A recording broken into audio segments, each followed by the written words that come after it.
Hi friends, welcome to another weekly video for Early Christian Encounters with Islam. Today, I think we're going to have a short one, and we're going to be talking about two main things.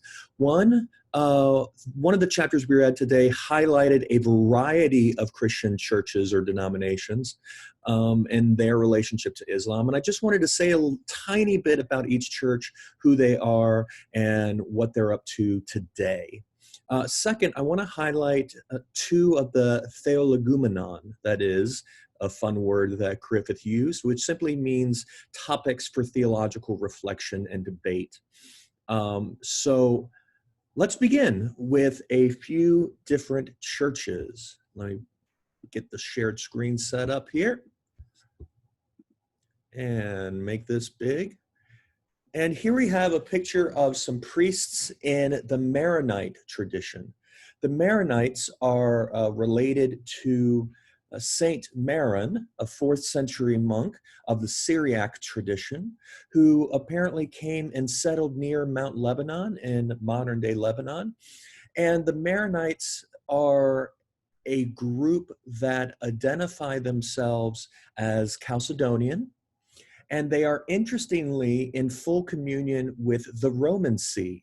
So because of that, they're often referred to as Eastern Catholic churches. So they are not Eastern Orthodox, because that is not, even though they are in the East and they are Orthodox, but they are not in communion primarily with the churches that we think of as Eastern Orthodox, such as Greek Orthodox, Russian Orthodox, etc. They are primarily in communion with the Roman Catholic Church. Maronites today are still primarily located in Lebanon, where they have a huge political influence, actually. And they are also present in the larger Lebanese diaspora, whether it's locally in places like Syria or Iraq, and also a significant number in the United States. Interestingly, the Maronites are part of the debate within Lebanon over the last few centuries between what can be called Phoenicianists and Arabists. And the question is basically, are they Arabic? Now, Arabic is the official language of Lebanon, but there are some people who want to push back and say, no, we are not Arabic people. We are part of the Phoenician tradition, going back to the Punic establishment of communities within the Eastern Mediterranean, including what we would call modern-day Israel. And so they want to speak Phoenician or use Phoenician alphabet and identify themselves as Lebanese as opposed to Arabic, and have that sort of Lebanese pride identity.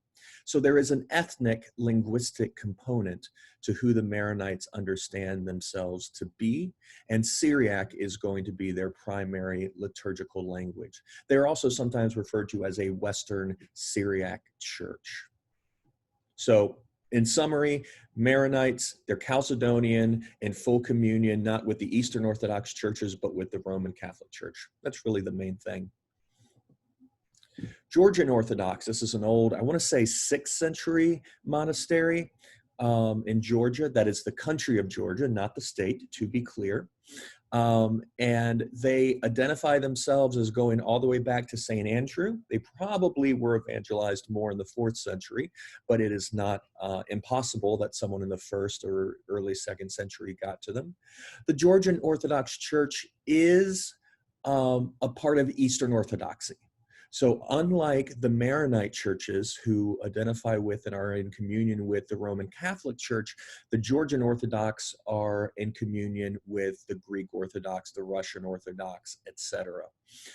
They are therefore Chalcedonian, and they are a national church, and have been sort of since their establishment, though of course what is meant by the nation of Georgia has changed over the centuries. A similar church, in that it is an ethno-linguistic and national church, is the Armenian Orthodox Church. Now, the Armenian Orthodox has the distinction of being able to claim itself as the earliest national Christian church.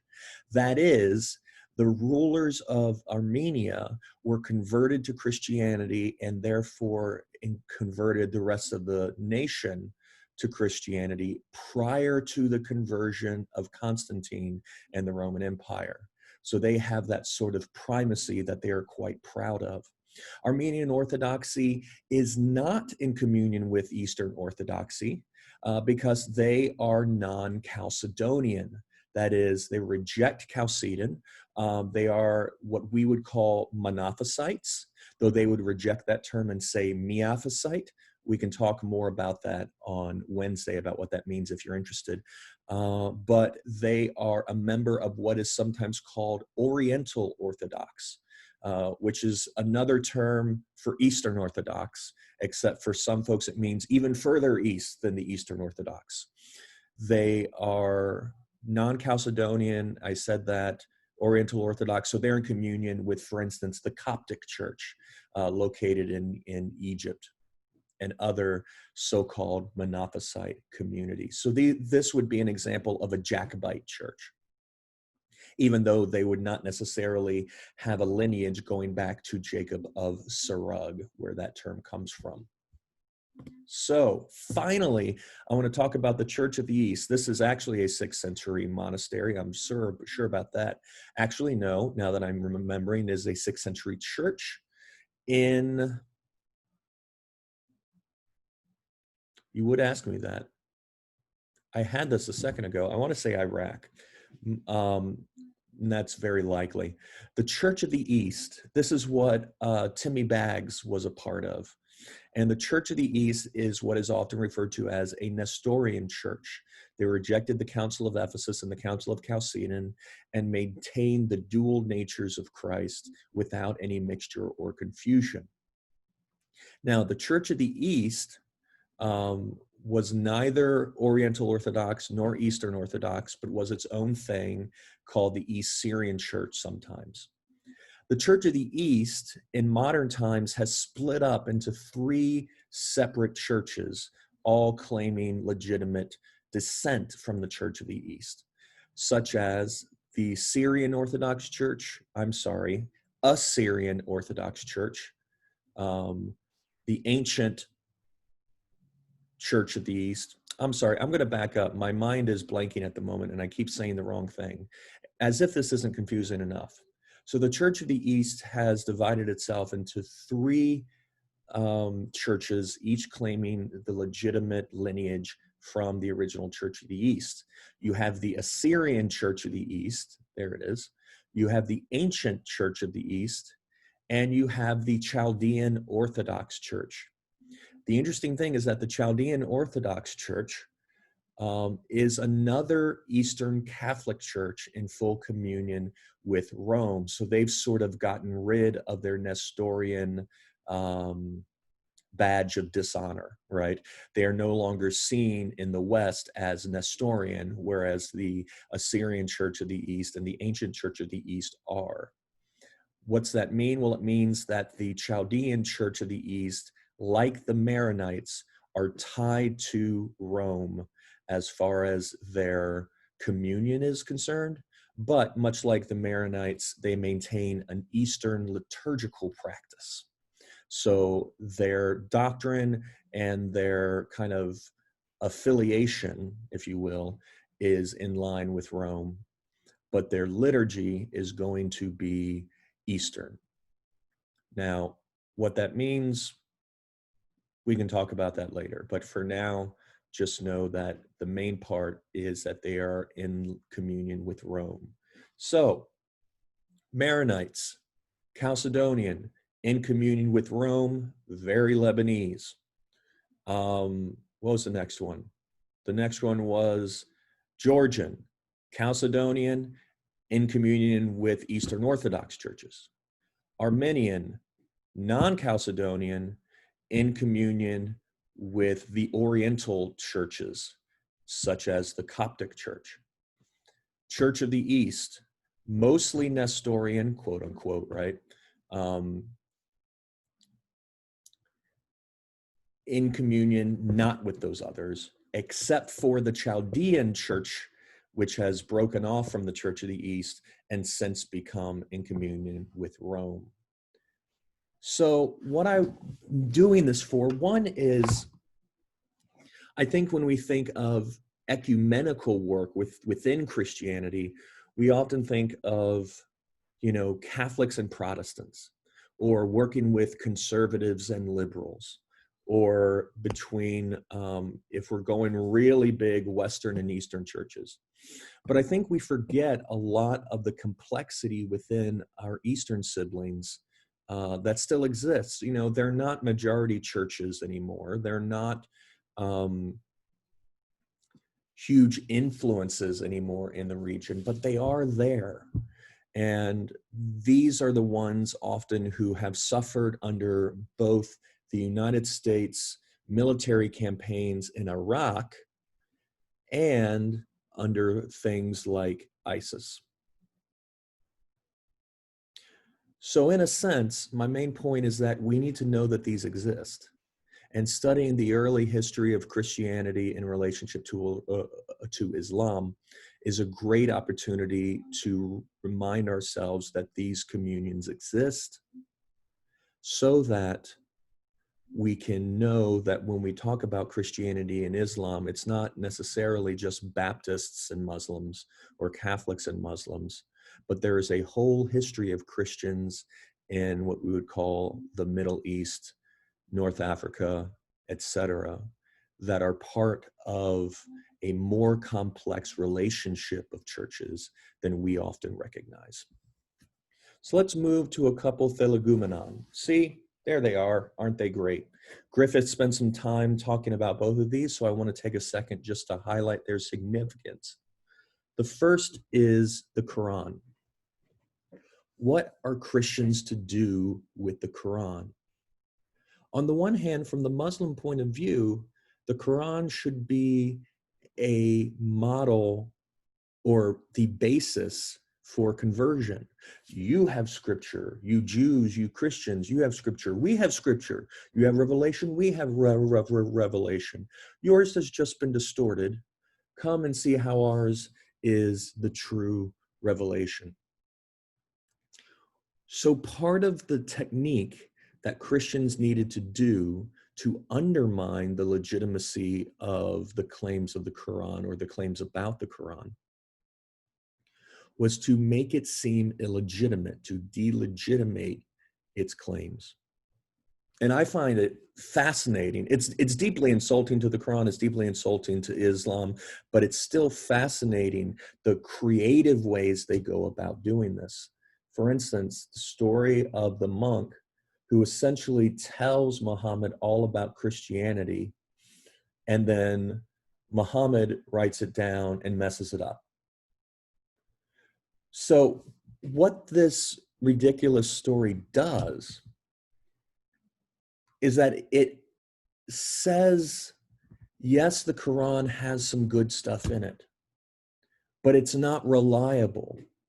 Oh, and by the way, any of the good stuff it has in it, it's coming from Christianity, right? So I simply want to highlight the way in which the Quran, not just its contents, but the very idea of it, has to become a place for theological debate and for discursive polemic. What about Abraham?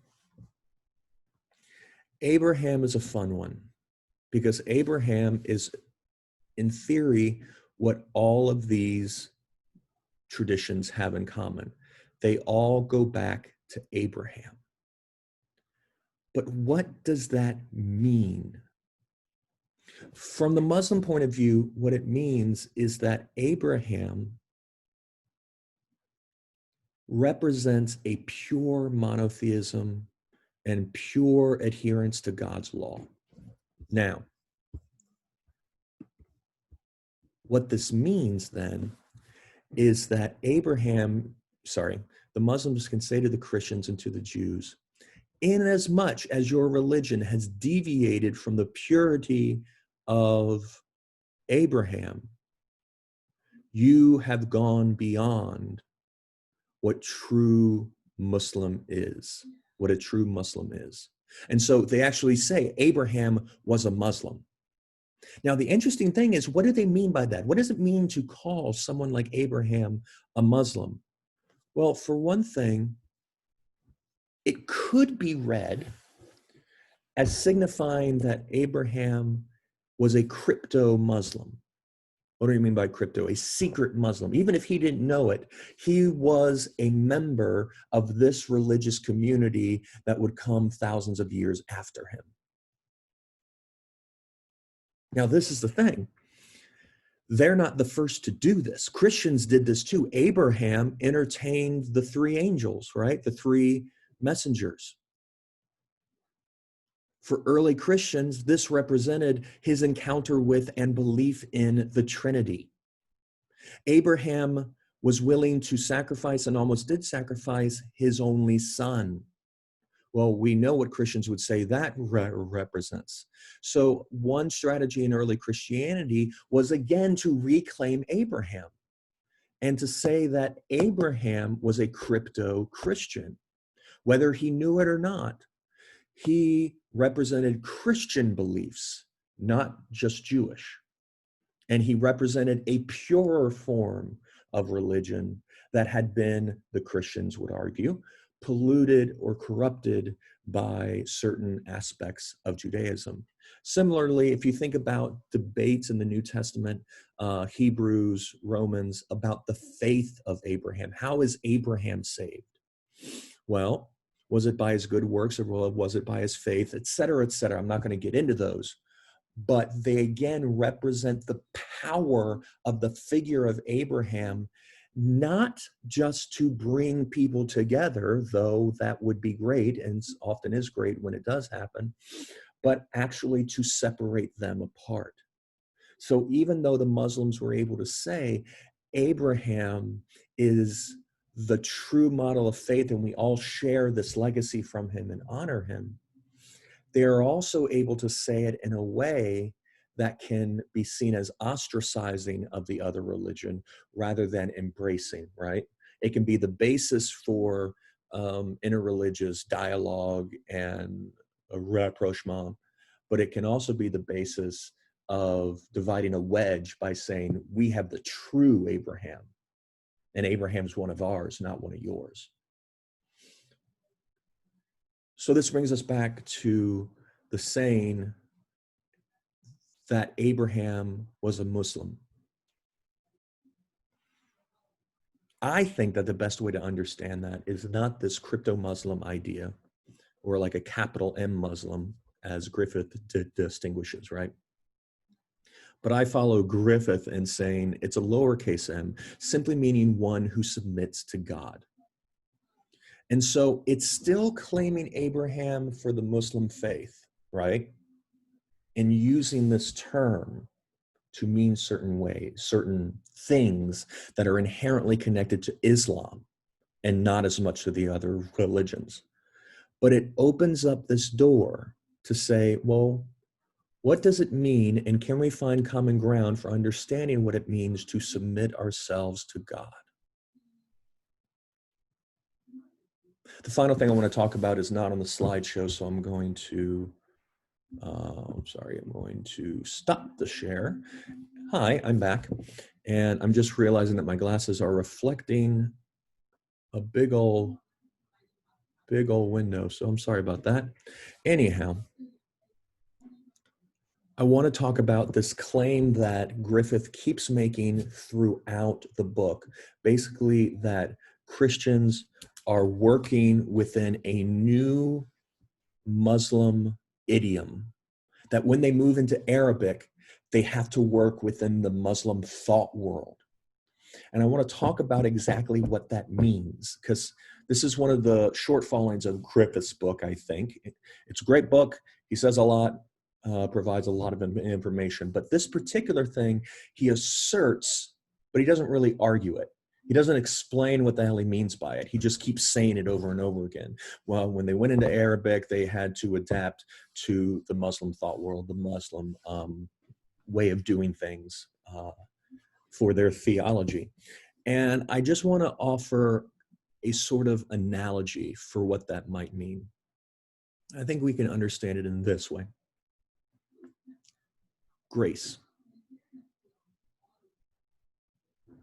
Think about what grace means to you theologically.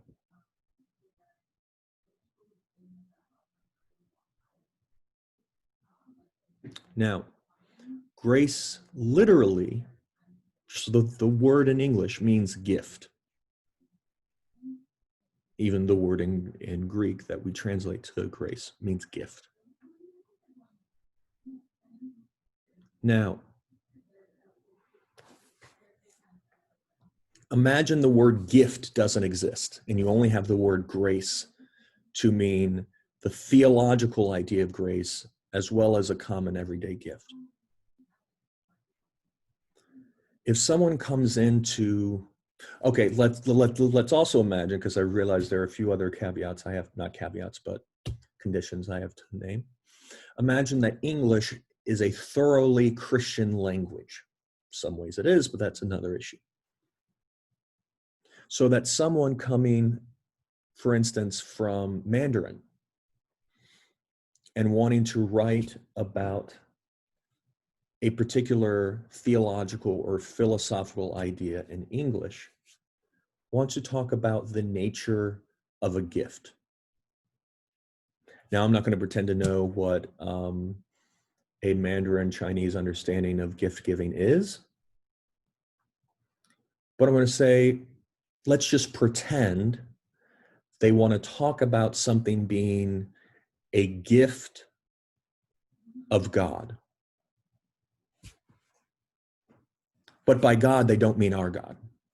They mean a different concept, but the only idea that they have, or sorry, the only English word they have that comes close to what they're thinking about is God.